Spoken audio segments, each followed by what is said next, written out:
नमस्कार दोस्तों, रुद्राणी क्लासेस खैरवाड़ा में आपका स्वागत है। रुद्राणी कोचिंग क्लासेस के द्वारा ऑनलाइन क्लासेस चलाई जा रही है, जिसमें अपन देखेंगे सबसे पहले जीरो से स्टार्ट करेंगे, जिसमें राजस्थान का भूगोल होगा। जो राजस्थान का भूगोल किसी भी कंपटीशन यानी कि राज्य लेवल की समस्त भर्तियों में राजस्थान का भूगोल पूछा जाता है, तो अपन राजस्थान भूगोल का अध्यापन करेंगे और पूरा जीरो से लगा के अध्ययन करेंगे। और उसमें हमें पता है कि अपने राज्य की जितनी भी एग्जामें होती हैं उसमें सबसे ज्यादा या अधिकतम राजस्थान भूगोल है वो सर्वाधिक मात्रा में पूछा जाता है। तो अपन जीरो से स्टार्ट करेंगे और जीरो से प्रारंभ करते हैं। तो आज अपन स्टार्ट करेंगे राजस्थान का भूगोल। राजस्थान का भूगोल, देखो दोस्तों, राजस्थान के भूगोल में हमें पता है कि राजस्थान की हर किसी कंपटीशन में सबसे पहला टॉपिक होता है राजस्थान की स्थिति एवं विस्तार, जो हर किसी कंपटीशन में लगता है। तो अपन सबसे पहले स्टार्ट करेंगे राजस्थान की स्थिति एवं विस्तार। तो राजस्थान के भूगोल में हम देखेंगे राजस्थान की स्थिति एवं विस्तार। राजस्थान की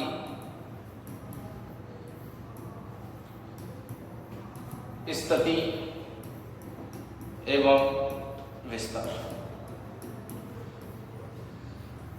राजस्थान की स्थिति एवं विस्तार, देखो दोस्तों, इसका मतलब क्या होता है? राजस्थान की स्थिति एवं विस्तार का मतलब ये होता है कि राजस्थान वर्ल्ड के संदर्भ में देख लो या इंडिया के संदर्भ में देख लो या भारत या विश्व के संदर्भ में देखो कि राजस्थान कहाँ है। फिर इसमें ये लिखा है स्थिति एवं विस्तार। स्थिति का मतलब तो ये हो जाएगा कि विश्व में राजस्थान कहाँ है, भारत में कहाँ है, तो इसकी स्थिति इसकी लोकेशन हमें देखनी है। उसके अलावा दूसरा जो लिख रखा है मैंने विस्तार का मतलब राजस्थान चलो यहाँ पे है तो कहाँ से कहाँ तक और कहाँ से कहाँ तक राजस्थान का विस्तार माना जाता है। तो सबसे पहले देखते हैं राजस्थान। और सबसे पहली बात तो यह है कि इस राजस्थान का नाम राजस्थान आया कहाँ से, यानी कि सबसे पहले अपन देखेंगे राजस्थान का नामांतरण। यानी कि सबसे पहले अपन क्या देखेंगे? राजस्थान का नामांकन। यानी कि राजस्थान का क्या देखेंगे दोस्तों? नामांकन देखेंगे। क्या देखेंगे? राजस्थान का नामांकन।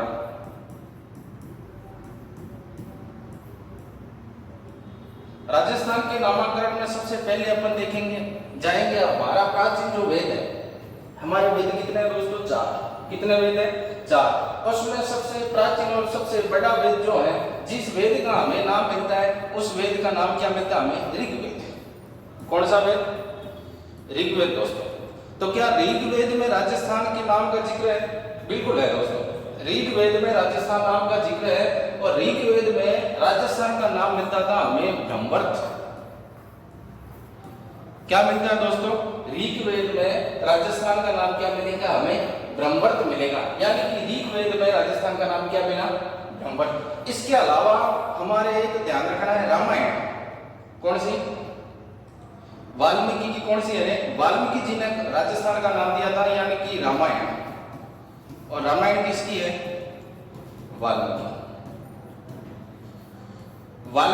वाल्मीकि की रामायण में जो लिखा है राजस्थान के नाम का जिक्र कर रखा है, जिसमें राजस्थान का नाम मिलता है मरुकांता।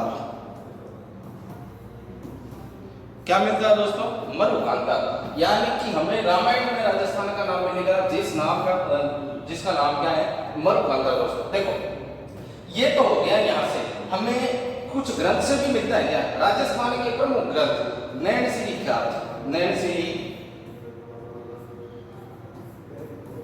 ख्यात। और एक आपको ध्यान में रखना है साथ में राजरूपक। इन दोनों ग्रंथों में राजस्थान का नाम मिलता है। क्या मिलता है दोस्तों? तो ध्यान रखना है, दोनों ग्रंथों में राजस्थान का नाम मिलता है राजस्थान, रायथान, रजवाड़ा। देखो, राजस्थान, रायथान, रजवाड़ा। देखो, प्रमुख रूप से ये तीन याद रखना है। राजस्थान के नामांकन को लेके ऋग्वेद में राजस्थान का नाम क्या मिलता है दोस्तों? ब्रह्मवर्त मिलता है। क्या मिलेगा? ब्रह्मवर्त मिलेगा। और रामायण जो किसने लिखी है? वाल्मीकि जी ने उस रामायण में राजस्थान का जिक्र होता है मरुकांता, यानी कि मरुस्थलीय प्रदेश, वर्तमान में अपन पश्चिमी मरुस्थल कहते हैं, उस मरुस्थलीय प्रदेश के आधार पर इसका नाम है मरुकांता। इसके अलावा हमने राजस्थान के प्रमुख ग्रंथ नैनसिरी ख्यात में और राजरूपल, ये जो दोनों ग्रंथ हैं इसमें हमें राजस्थान का मिलता है राजस्थान, राजस्थान और रजवाड़ा। ये प्रमुख रूप से हमें प्राचीन राजस्थान के यानी कि राजस्थान के संदर्भ में प्रमुख नाम थे। इसके अलावा अपन चलेंगे, इसके अलावा हमें कहां-कहां से राजस्थान के नाम प्राप्त होते हैं तो ध्यान रखना है दोस्तों। इसके अलावा हमें प्राप्त होते हैं, एक आदमी का नाम ध्यान रखना है, उस आदमी का नाम है दोस्तों जॉर्ज थॉमस। आदमी का नाम क्या है दोस्तों? George Thomas. इस जॉर्ज थॉमस ने 1800 ईस्वी में, कौन सी ईस्वी में? 1800 ईस्वी में, ये प्रमुख रूप से आयरलैंड के थे। कहां के थे दोस्तों? आयरलैंड के।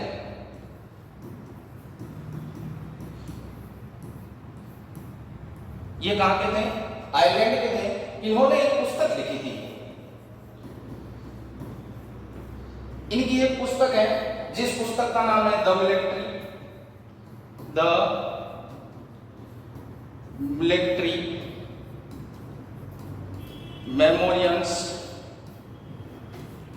And mister George Thomas. इनकी पुस्तक का नाम क्या है? इंपोर्टेंट पुस्तक है, इस पुस्तक को याद रखना है कि जॉर्ज थॉमस जो आयरलैंड का आदमी था, राजस्थान में आया और इसने एक किताब लिखी। कब की बात है? सन भी इंपोर्टेंट है, तो सन को भी आपको साथ साथ में याद रखना है। कौन से सन की बात है? 1800 ईस्वी की बात है। कौन से सन की बात है? 1800 ईस्वी की बात है। यानी कि 1800 ईस्वी में क्या होगा कि जॉर्ज थॉमस महोदय के द्वारा एक किताब लिखी गई और जिस किताब का नाम है the military memorials and mister George Thomas.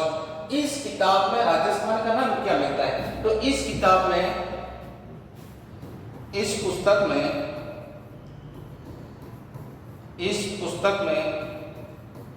Rajasthan का नाम क्या मिलेगा दोस्तों? इस पुस्तक में राजस्थान का नाम क्या मिलता है? राजपूताना। क्या मिलता है दोस्तों? राजपूताना।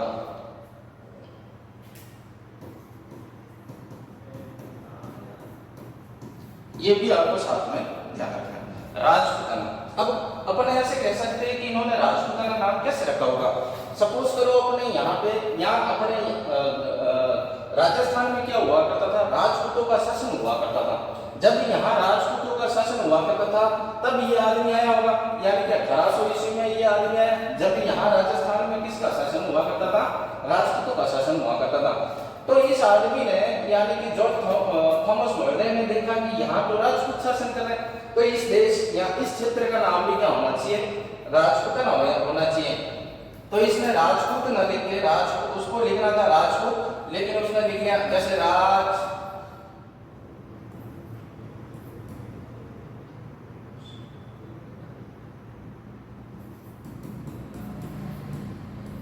इसको लिखना था इस प्रकार से, उसको लिखना था राजपूत। क्या लिखना था दोस्तों? राजपूत। लेकिन उसने पीछे क्या लगा लिया? ये लगा लिया, इसलिए इस क्षेत्र का नाम क्या हो गया? राजपूताना। और इस क्षेत्र का नाम क्या हो गया? राजपूताना। यानी कि इसने अपने यहाँ पे राजस्थान में किसको देखा था?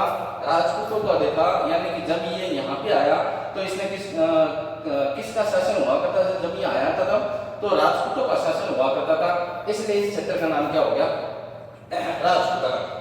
तो दोस्तों आपसे पूछे कि राजपूताना शब्द का प्रयोग कौन सी किताब में हुआ? तो किताब का नाम ध्यान रखना है कि द मिलिट्री मेमोरियल्स। कौन सी किताब है? ये वाली किताब का नाम याद रखोगे आप कि द मिलिट्री, कौन सी किताब है दोस्तों?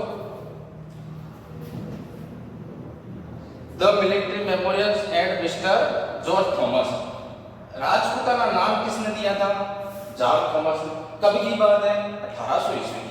कब की बात है दोस्तों? 1800 ईस्वी की। ये प्रमुख रूप से इनका नाम भी इंपोर्टेंट है, ईस्वी भी इंपोर्टेंट है और इनकी किताब का नाम भी इंपोर्टेंट है और क्या नाम दिया था वो भी इंपोर्टेंट है। तो ये 3-4 बातें आप ध्यान रखें कि 1800 ईस्वी में जब ये आदमी आया था कौन आदमी? George Thomas. कहाँ का था?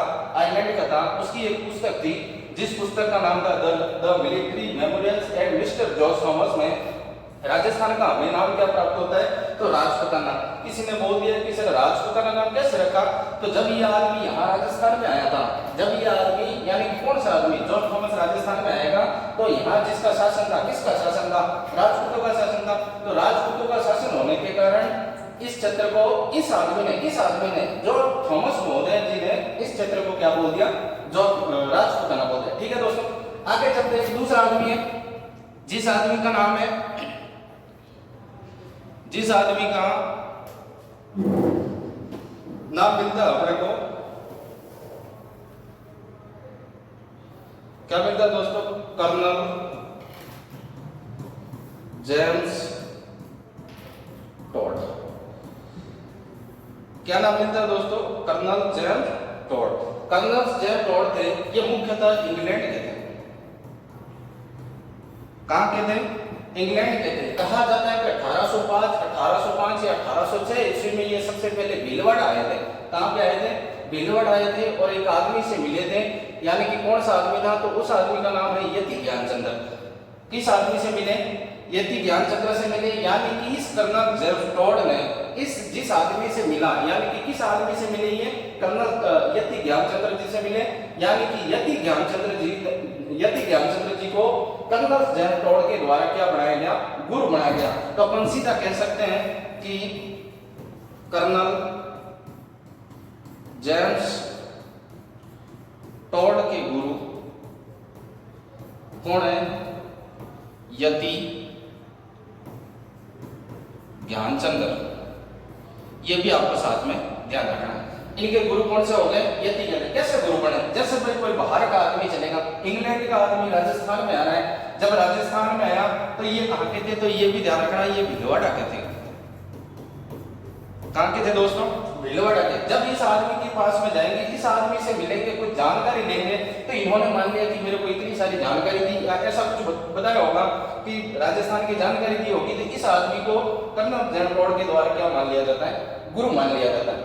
आई होप यहां तक आपको समझ में आ गया होगा। तो आपको 10 मिनट का समय यहाँ पे इसकी स्क्रीनशॉट लेंगे या फिर उतार दीजिए फटाफट।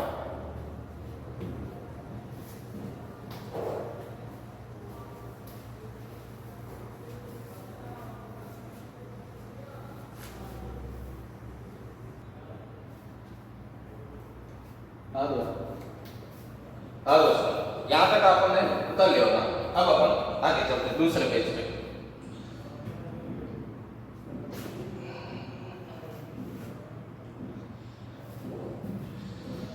अपन चलते हैं दूसरे पेज पे। देखो अपने बात चल रही थी कर्नल जेम्स टॉड की। किसकी बात चल रही थी दोस्तों? कर्नल जेम्स टॉड की। इनके गुरु के नाम मैंने बता दिया, यति ज्ञानचंद्र। इनके पास में एक राइटर यानी कि लेखक हुआ करता था, विलियम क्रूक। विलियम क्रूक इनका एक लेखक हुआ करता था, यानी कि ये क्या है? लेखक है। ये इनके लेखक है किसके? कर्नल जेम्स टॉड के। अब हुआ क्या? इस कर्नल जेम्स टॉड ने राजस्थान में घूमना प्रारंभ किया। अब घूमे तो किसके माध्यम से घूमे? तो ध्यान रखना इनके पास में घोड़ा था। क्या था दोस्तों? घोड़ा। और उस घोड़े का नाम था अलबुर्ज। क्या नाम था? अलबुर्ज। उस घोड़े का नाम क्या मिलता है? अलबुर्ज मिलता है।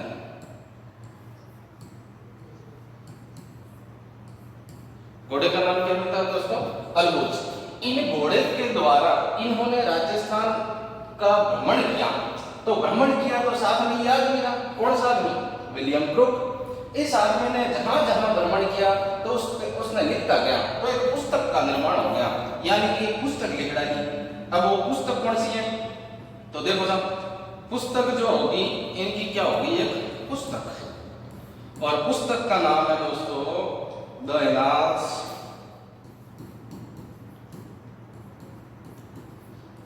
एंड एंटीक्विटीज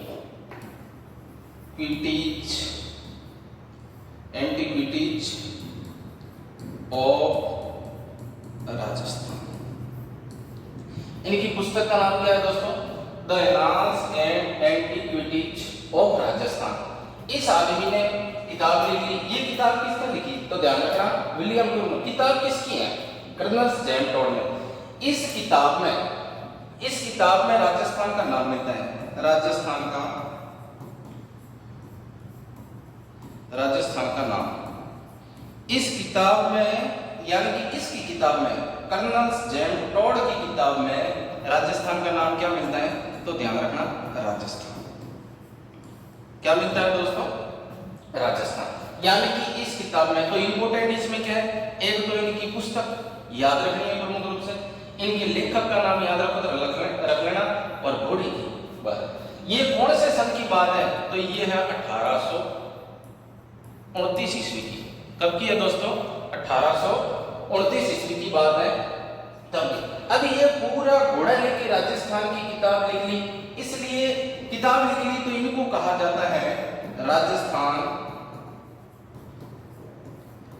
इतिहास का जनक। राजस्थान इतिहास के जनक कौन माने जाते हैं? तो ध्यान रखना दोस्तों, colonel James Tod. Colonel James Tod कौन माने जाते हैं दोस्तों?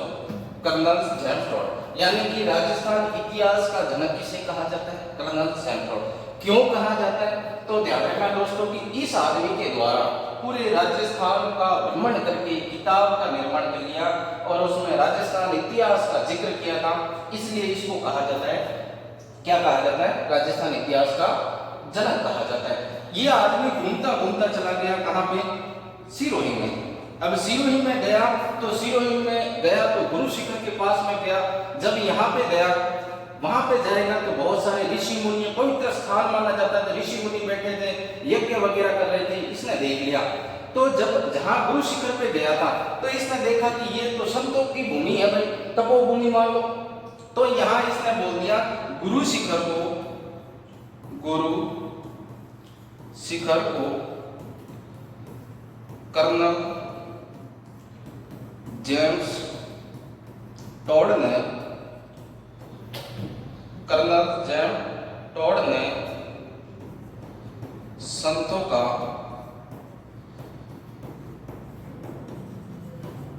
शिखर नाम की संज्ञा दी। क्या दी दोस्तों? संज्ञा दी। यानी कि ये कैसे दी? देखो, कोई आदमी, इंग्लैंड का आदमी है, ये आदमी जहाँ ऋषि मुनि है वहां जाएगा तो इसने देखा कि यहाँ तो यज्ञ वगैरह हो रहा है, तो ये तो पवित्र भूमि है। पवित्र भूमि इसका मतलब यहाँ तो संत बैठे, तो ये तो संतों का शिखर, राजस्थान की ऊंची चोटी तो है, राजस्थान का सबसे ऊंची चोटी है, तो ये ऊंची शिखर का मतलब हो गया ऊपर वाला भाग, यानी कि संतों का शिखर। यानी कि ये जहाँ गुरु शिखर पे संत बैठे थे, इसलिए इसको क्या कह दिया? संतों का शिखर की संज्ञा दी गई। यानी कि ये प्रमुख रूप से यहां तक है। और आगे चलते अपन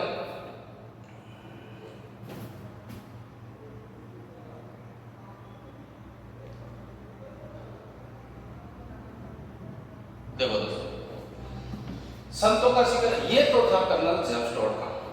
कर्नल जेम्स टोड के द्वारा 1829 में एक किताब लिखी गई, the annals and antiquities of Rajasthan. उसके राइटर का नाम क्या था? तो ध्यान रखना, उसके राइटर विलियम क्रूमर। आपको ये भी ध्यान रखना है, पिछले एक पेज में, इस पेज में भी ध्यान रखना है कि इस पेज में मैंने लिखा था कि जॉर्ज थॉमस, इसने भी एक पुस्तक लिखी थी। ये जो पुस्तक है इसके लेखक का नाम भी था। तो ध्यान रखना दोस्तों, इनके लेखक का नाम भी था, मैं लिखना भूल गया। इनके लेखक का नाम जो था वो, इनके लेखक का नाम मिलता हमें, क्या मिलता दोस्तों? तो विलियम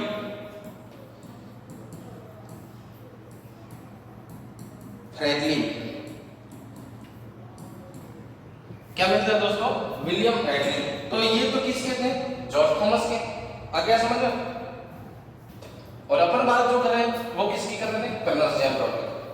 जॉर्ज थॉमस और कर्नल जेम्स टोड। एक बात देखो, जॉर्ज थॉमस 1800 ईस्वी में, लेखक विलियम फ्रैंकलिन, उसकी किताब the military memorials and mister George Thomas इस किताब में राजस्थान का नाम क्या मिलता है? राजपूताना। क्यों मिलता है?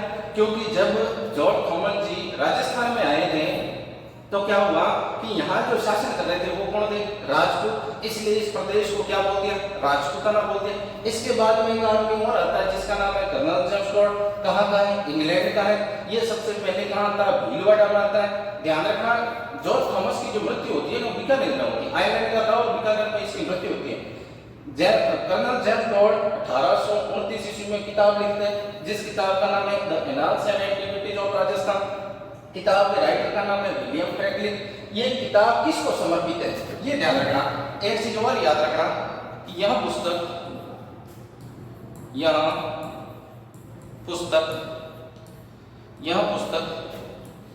यति ज्ञानचंद्र जी को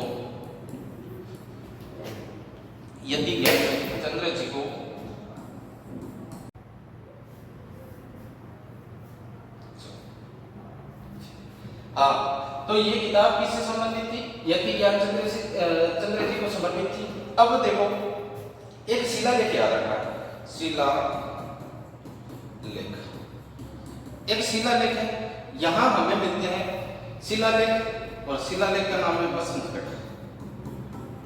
कौन सा गढ़? और बसंतगढ़ शिलालेख कहां मिलता है? सिरोही। ये ध्यान रखना।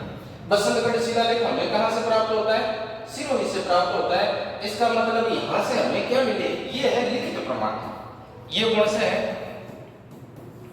लिखित प्रमाण, यानी कि लिखा हुआ। कैसे प्रमाण है ये? लिखित प्रमाण। अब यहां पे इस बसंतगढ़ शिलालेख के अंदर एक राजा का उल्लेख मिलता है जिस राजा का नाम है राजा वर्मलात।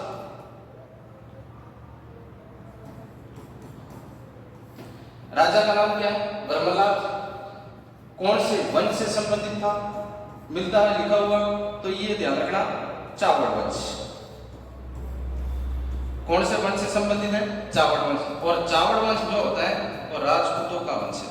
राजपूतों का वंश, ये भी आपको साथ में ध्यान रखना। राजपूतों का वंश है। ये जो शिलालेख है इसका सन कुछ मिलता है तो ध्यान रखना 625 ईसा पूर्व। विक्रम संवत में पूछे तो ध्यान रखना दोस्तों 682। विक्रम संवत में कितना हो जाएगा? 682। यानी कि ये जो राजा था, ये इस शिलालेख से हमें ये शिलालेख क्या कह रहा है? इसके ऊपर लिखा हुआ है बसंतगढ़ शिलालेख सिरोही में। ये हमें लिखित प्रमाण देते हैं। राजा, किस राज्य का जिक्र किया गया है? वर्मलाल का। वंश कौन सा है? चावड़ वंश। और चावड़ वंश किसका वंश है? राजपूतों का वंश। कौन से सन की बात है? 625 ईसा पूर्व। और विक्रम संवत में देखें तो 682। अब इसमें हमें क्या मिला? तो ध्यान रखना दोस्तों, इसमें कुछ जिक्र कर रखा है। तो इसमें कौन सा जिक्र कर रखा है कि यहां जो नाम मिलता है राजस्थान का नाम, राजस्थान का नाम हमें यहां से क्या प्राप्त होता है? तो ध्यान रखना, राजस्थाना द्वितीय। क्या मिलता है दोस्तों? राजस्थाना द्वितीय। कुछ इतिहासकारों का कहना है कि ये किसी राजा का नाम है, कुछ का कहना है कि ये राजस्थान का नाम है। तो यहां से हमें क्या मिलता है? राजस्थाना द्वितीय। यहाँ एक माता का मंदिर है, पास में एक माता का मंदिर है, वो जिस मंदिर का नाम है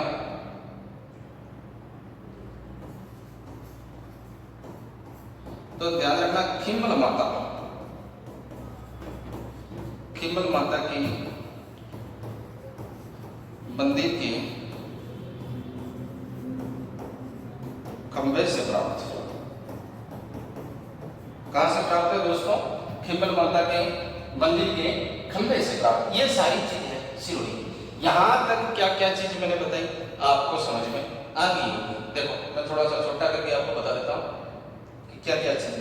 देखो कर्नल जेम्स टोड, ये तो था हमें किसी किताब, किसी आदमी ने बताया राजस्थान का नाम। कितनी जगह पे मैंने राजस्थान का नाम बताया? सबसे पहले ऋग्वेद में ब्रह्मवट, इसके बाद में वाल्मीकि जी की रामायण में मरुकांता, इसके बाद नैन सिंह लिखा और राजरूपक में राजस्थान, रजवाड़ा, रायखान, इसके बाद में मैंने बताया जॉर्ज थॉमस जी जो आयरलैंड के थे 1800 ईस्वी में अपनी किताब लिखी the military memories of mister John Smith. उसमें क्या नाम मिलता है तो ध्यान रखना राजपूताना। उसके बाद में मैंने बताया कि 1829 में एक आदमी और आता है जिसका नाम है कर्नल जेम्स टॉड।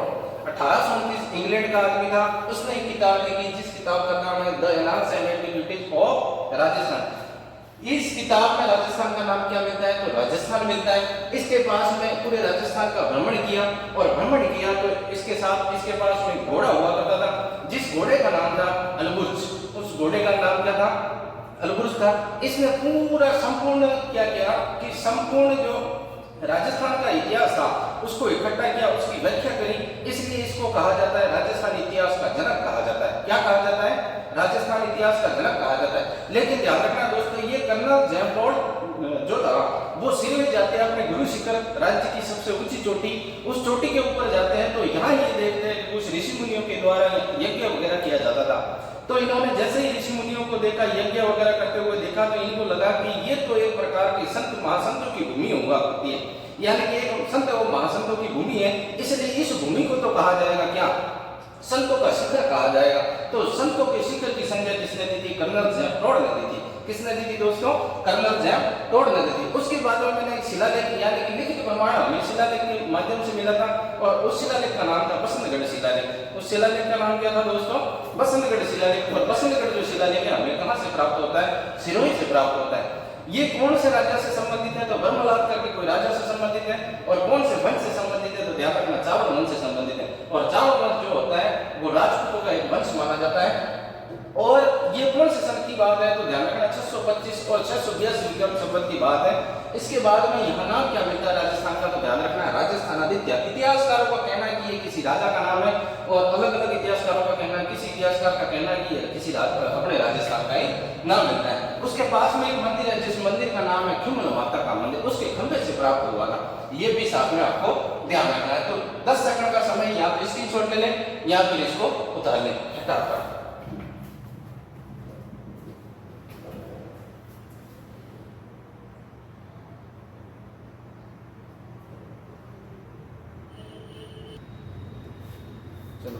चलो दोस्तों यहां तक क्लियर हो गया होगा, स्क्रीनशॉट ले लिया होगा या आपने लिख लिया होगा। आगे चलते हैं नेक्स्ट।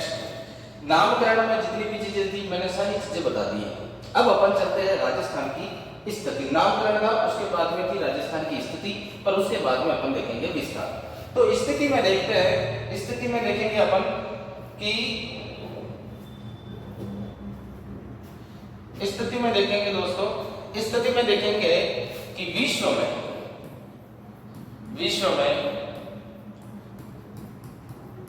राजस्थान की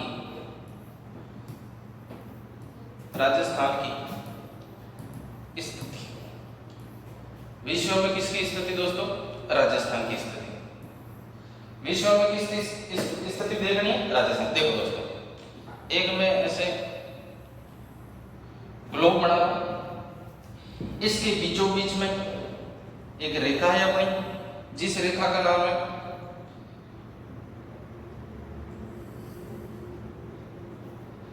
जीरो डिग्री रेखा। इसी रेखा को कहा जाता है भूमध्य रेखा। इस रेखा को क्या कहते हैं भूमध्य रेखा। इसी रेखा को कहा जाता है विषुवत रेखा। कौन सी रेखा विषुवत रेखा। और इसी का ही दूसरा नाम है जीरो डिग्री अक्षांशीय रेखा। कौन सी रेखा अक्षांशीय रेखा। आगे यहां तक कोई दिक्कत नहीं। पृथ्वी बनाने में पृथ्वी इसका नाम भूमध्य रेखा क्यों है। भूमिश क्या होता है दोस्तों भूमिश होता है पृथ्वी। मध्य पृथ्वी के बीचों बीच में मैंने एक रेखा खींची इसलिए रेखा की। पृथ्वी के बीचों बीच में जो रेखा खींची इसलिए इस रेखा का नाम क्या है भूमध्य रेखा। इसलिए इस रेखा का नाम क्या है दोस्तों भूमध्य रेखा। और इसी रेखा का दूसरा नाम क्या है विषुवत रेखा। और इसी रेखा का दूसरा नाम क्या है जीरो डिग्री अक्षांशीय रेखा। अपने को इतनी पता है कि एक तो 23.5 उत्तरी गोलार्ध। अब मैंने इसको दो भाग कर लिए। इस पृथ्वी के कितने भाग बन गए दोस्तों दो भाग। कितने भाग बन गए दो। एक ऊपर वाला बना तो इस ये ऊपर वाला बना तो ऊपर कौन सी दिशा है उत्तर दिशा। ये कौन सी दिशा है उत्तर, और यहाँ जो दिशा है उस दिशा को क्या कहेंगे? दक्षिण। सबको बताइए नीचे वाली दिशा कौन सी है? दक्षिण। और ये दिशा कौन सी है दोस्तों? तो ये दिशा पूर्व। ये दिशा कौन सी हो जाएगी? पूर्व। और ये दिशा कौन सी है दोस्तों? तो ये दिशा हो जाएगी पश्चिम। अरे कोई दिक्कत नहीं। अब देखो इस पृथ्वी के बीचों बीच मैंने काटा तो पृथ्वी के भाग बन गए दो।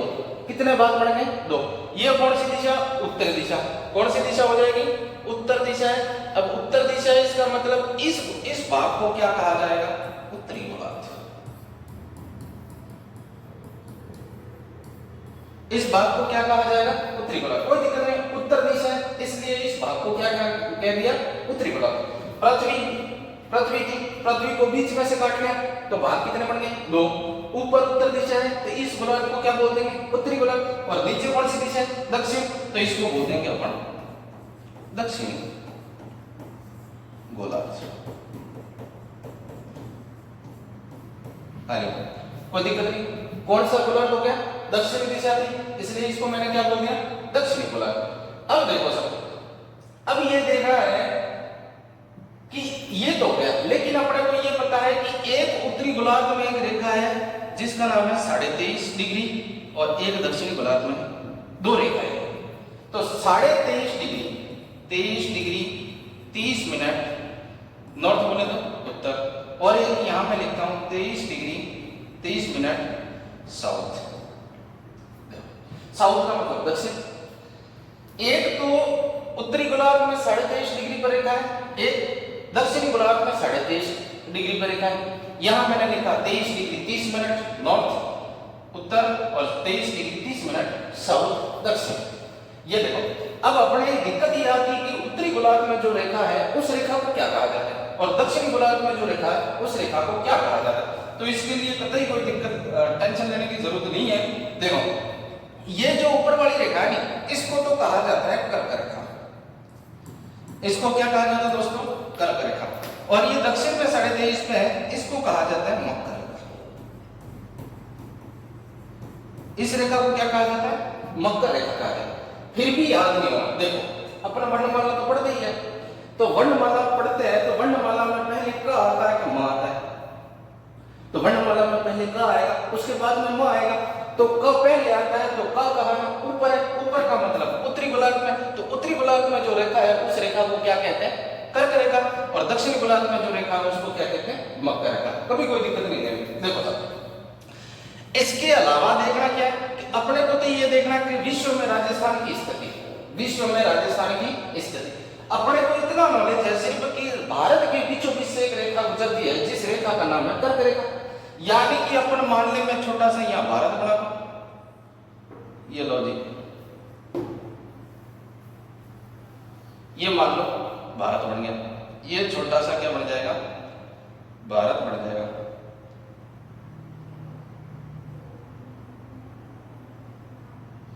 ये मान लो क्या बना दिया? भारत की स्थिति है। अब भारत कर्क रेखा पे है, इतनी नॉलेज है, ठीक है। भारत कर्क रेखा पे है तो भारत का ही तो राज्य है कौन सा? राजस्थान। अब भारत कौन से महाद्वीप में? एशिया। समझ रहे हो? तो मैंने यहाँ क्या लिखा? विश्व में राजस्थान की स्थिति। यानी कि ये पूरा संसार है, ये संसार है, इस संसार में राजस्थान की स्थिति क्या बनेगी? तो यहाँ देखो संसार में मैं मान लो इसके एक भाग में यहाँ से बना लेता तो ये कौन सी दिशा होगी? न तो ये पूर्व दिशा में, न तो ये कहाँ है? पूर्व दिशा में, और नहीं ये पश्चिमी दिशा में। तो ये है कहाँ? उत्तर और पूर्व के बीच में। कहाँ है? उत्तर पूर्व। तो मैं यहाँ एक लाइन लिखूंगा कि विश्व में राजस्थान की स्थिति, विश्व में राजस्थान की स्थिति कहाँ है? देखो गोलार्ध पूछे तो उत्तरी गोलार्ध कौन सा आंसर हो जाएगा? उत्तरी गोलार्ध। क्योंकि भारत कौन से गोलार्ध में दोस्तों? उत्तरी गोलार्ध। अब अपने को यह पता है कि भारत का ही तो राज्य है, अपने को सिर्फ इतना ही जानना है कि भारत का राज्य कौन सा है? राजस्थान। तो अभी ये भारत कौन सी दिशा में? उत्तर पूर्व। गोलार्ध पूछे तो कौन सा हो जाएगा? उत्तरी गोलार्ध। और दिशा पूछे तो कौन सी हो जाएगी दोस्तों? तो दिशा साथ में याद रखनी है उत्तर पूर्व। देखो कोई दिक्कत नहीं। भारत कौन से गोलार्ध में स्थित है, राजस्थान कौन से गोलार्ध में स्थित है, तो उत्तरी गोलार्ध। भारत का ही राज्य राजस्थान, ये सबको पता है, तो मैंने लिख लिया यहाँ दिशा। भारत कौन सी दिशा में स्थित है, तो यहाँ ध्यान रखना उत्तर पूर्व में। कौन सा में, उत्तर पूर्व। एशिया की बात है तो एशिया ध्यान रखना, एशिया इस प्रकार से मैप में एशिया यहाँ नहीं बढ़ाना, लेकिन एशिया की जो स्थिति होगी यहाँ पर मैं लिख रहा हूं कि एशिया में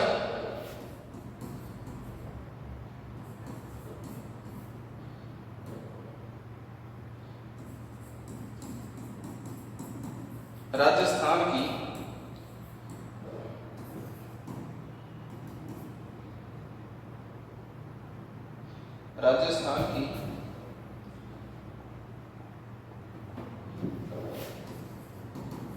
स्थिति, तो ये ध्यान रखना दोस्तों, दक्षिण पश्चिम। कौन सी आ जाएगी, दक्षिण पश्चिम। एशिया में कौन सी है, दक्षिण पश्चिम। फिर आपसे पूछे कि गुरुजी भारत में कहां, तो भारत में राजस्थान की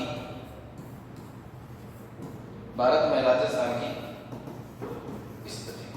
भारत में पूछे तो ध्यान रखना दोस्तों, भारत में देखो ये भारत है, यहां जो भाग है कर्क रेखा राजस्थान के दक्षिण से गुजरती है, इतनी नॉलेज है अपने को। कर्क रेखा राजस्थान के कहां से गुजरती है, दक्षिण से गुजरती है, यानी कि यहां पे अपना क्या है, ये है अपना राजस्थान। आगे कर्क रेखा का इतना नॉलेज है कि राजस्थान के दक्षिण से यानी कि डूंगरपुर और बांसवाड़ा, ठीक है। तो इसलिए अब देखो भारत की भी ये दिशा कर लो, एक तो ये होगी उत्तर, ये होगी दक्षिण, ये होगी पूर्व और ये होगी पश्चिम। अब बताओ, न तो ये पश्चिम में है, नहीं ये उत्तर में, नहीं ये कहां है, पश्चिम में, और नहीं ये उत्तर में। इसका मतलब इसकी दिशा भारत के संदर्भ में क्या हो जाएगी दोस्तों, उत्तर पश्चिम। कौन सी हो जाएगी दोस्तों, उत्तर पश्चिम। आपको तीनों में समझ में आ गया होगा। मैंने बताया विश्व में राजस्थान की स्थिति। सबसे पहले मैंने ग्लोब लिया, ग्लोब को मैंने बीच में से काटा, बीच में से काटा, इसका मतलब इस चीज का नाम मैंने क्या लिख दिया, भूमध्य रेखा, या इसी को ही क्या कहा जाता है, विषुवत रेखा, या इसी को ही क्या कहा जाता है, 0 डिग्री अक्षांशीय रेखा कहा जाता है। अब मैंने बीच में से तो काट लिया, ऊपर कौन सी दिशा है, उत्तर दिशा, नीचे कौन सी, दक्षिण दिशा, इस साइड में दिशा कौन सी दोस्तों, पूर्वी दिशा, और इस साइड में कौन सी है, पश्चिमी दिशा। तो ऊपर वाला जो भाग था उत्तर दिशा के आधार पे इसको क्या बोल देंगे, उत्तरी गोलार्ध, और नीचे दिशा कौन सी है, दक्षिण, इसलिए इस भाग को क्या बोल देंगे, दक्षिण दिशा। फिर मैंने बताया कि इस ग्लोब के ऊपर एक 23.5 डिग्री उत्तर में और 23.5 डिग्री दक्षिण में दो रेखाएं, और दोनों रेखाओं के नाम है, एक का नाम कर्क है और एक का नाम मकर रेखा। अब कर्क रेखा उत्तरी गोलार्ध में ही है, मकर रेखा उत्तरी गोलार्ध में, इसकी जानकारी की। तो मैंने ऊपर वाला उत्तरी गोलार्ध में जो 23.5 की रेखा है, जिस रेखा का नाम है कर्क रेखा, और 23.5 दक्षिण में जो रेखा है, जिस रेखा का नाम है मकर रेखा। फिर भी याद नहीं रहे तो फंडा एक याद रखना है कि वर्णमाला को उठाना है, और वर्णमाला में सबसे पहले क आता है कि सबसे पहले म आता है। तो वर्णमाला में हमें पता है कि सबसे पहले क आता है, उसके बाद में म आता है। तो क पहले आता है तो क उत्तरी गोलार्ध में, म बाद में आता है, इसका मतलब ये दक्षिणी गोलार्ध में। यहां तक समझ में आ गया होगा। उसके बाद में विश्व में राजस्थान की स्थिति कौन से गोलार्ध में, तो विश्व में राजस्थान, भारत कौन से गोलार्ध में, उत्तरी गोलार्ध में, तो विश्व में भी कौन से गोलार्ध में हो जाएगी, उत्तरी गोलार्ध में। फिर आपसे पूछे कि विश्व में कौन सी दिशा में स्थित है, तो ध्यान रखना भारत यहाँ स्थित है, और भारत के ही पश्चिम में, उत्तर पश्चिम में कौन सा राजस्थान है, यानी कि ये दिशा कौन सी हो जाएगी, ये कौन सी है, उत्तर, और ये पूर्व। क्यों आया ऐसा, क्योंकि यहाँ जो 0 डिग्री मैंने अक्षांश लिखा वो पूर्ण रूप से पूर्वी दिशा है।